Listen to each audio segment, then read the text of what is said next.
from a perspective of the IPO, and it's IPO where we are raising about 370 crores in primary, and some of our early investors are also selling their early ownership, and, which takes the overall size of the IPO close to about 1700 crores. And we have issued and opened the price band today. The price band is at the lower end at 308 rupees, and at the upper end 324 rupees is where the stock is priced at.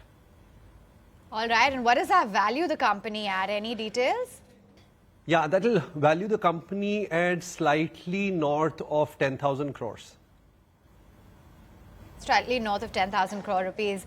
Now let's talk financials. I'm addressing this question to either of you, so anyone can take it up, because there was that loss of about 151 crore rupees for FY23, and that was largely on account of the rising employee costs as well as some of the other expenses.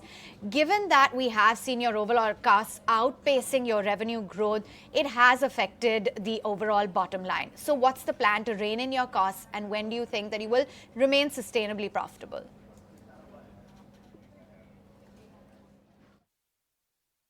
Aman, I would like to clarify one thing, that if you had to look at FY23, and we did a revenue of close to about 1500 crores, which is a growth of 58% over last year. And now in this year, and if you remove one exceptional item of goodwill impairment, which is a non-business related expense but an exceptional item, and if you remove that, we're actually profitable, and our adjusted EBITDA for FY23 is plus 3%, and that in Q1 24 and has gone up to 7% already, and which is to the north of 30 crores just for Q1.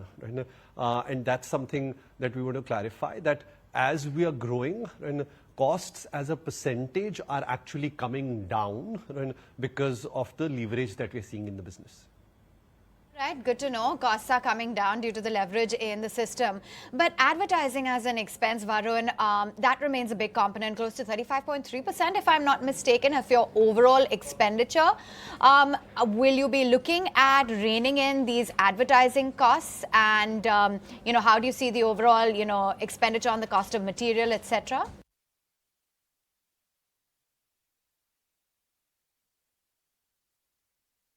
I think this percentage that you're talking about needs to be looked at as sum of parts.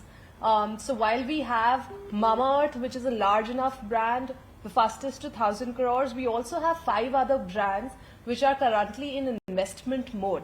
And in the last 7 years, we've actually built all of these brands together, and this number is actually a sum of building all of them through the advertisement expenses that you're talking about. While Mamaearth continues to get much better, some of these younger brands are currently still in the investment stage. And even there, if you purely look at numbers, for Honasa Consumer, which is a house of brands, and we have seen the average percentage also coming down. And so from 40% 2 years back, it's come down to 35% for the overall business, where, like Ghazal rightly said, 3 years back there used to be only one brand. Now we have 5 more brands in investment mode. And if you just look at the reinvestment rate on those brands as well, right, from our 80% last year, it's already come down to 46% this year, Q1. Right? So leverage is actually kicking in there as well. Right? But we are choosing to grow much faster than the market. Right? Going right back to the valuation, because we discussed this in the past, and there had been a lot of those concerns and people voicing their opinion regarding the valuation. Do you think that at the current valuation, which you pegged at a little over 10,000 crore rupees, you're leaving room for investors? Is it going to be taken down well, in your opinion?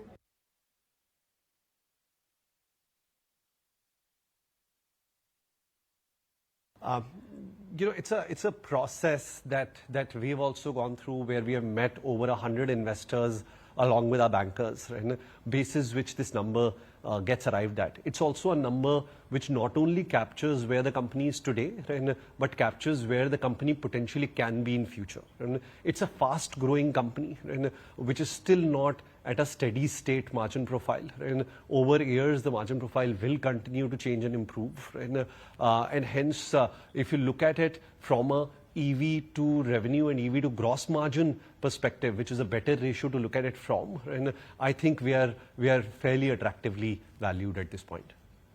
To talk about the gross margins in the range of about 70%. So do you think that these levels look sustainable in the long term?